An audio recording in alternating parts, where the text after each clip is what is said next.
To start with our quality stats this week, Kerry, let's go, now that the regular season is over, right to your quality stats power rankings. And if this is any indication that your numbers, which you guys work so hard at to correlate to victory, if this is an indication of whether they're working or not, I mean, this proves it.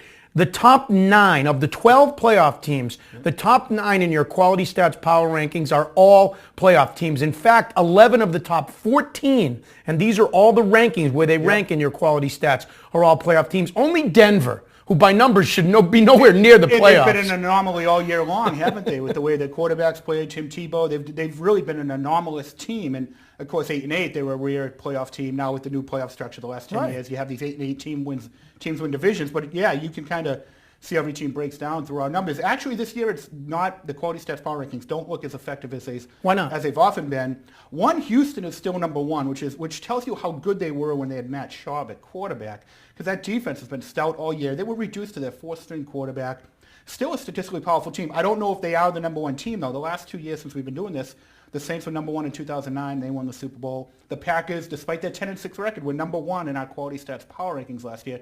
And they, of course, won the Super Bowl. So our numbers kind of trump record. In Houston's case, down to your 4th-string quarterback, I don't think they're the best team in football right now. While we're sitting here at bowl season, and while there's the AP poll and the USA poll, this poll of yours, to explain it a little bit more, it's based solely on the numbers, on the quality stats, correct? It's based solely on average ranking in all of our quality stats. And again, the key with these is that quality stats like scoreability, defensive passer rating differential, all the numbers we use, we rank each team right across the board. You can see it.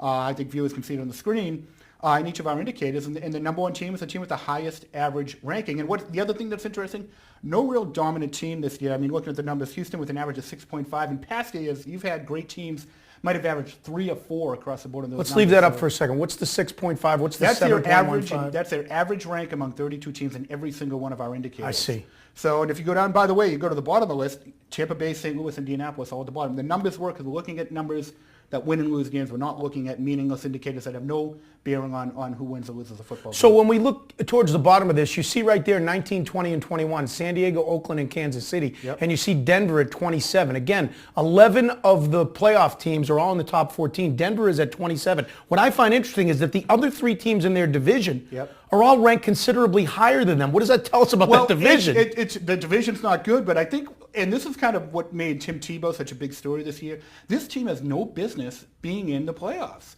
And we know from watching them, in their defensive pass rating, they have one of the worst pass defenses in football, one of the worst pass defenses ever to make the postseason.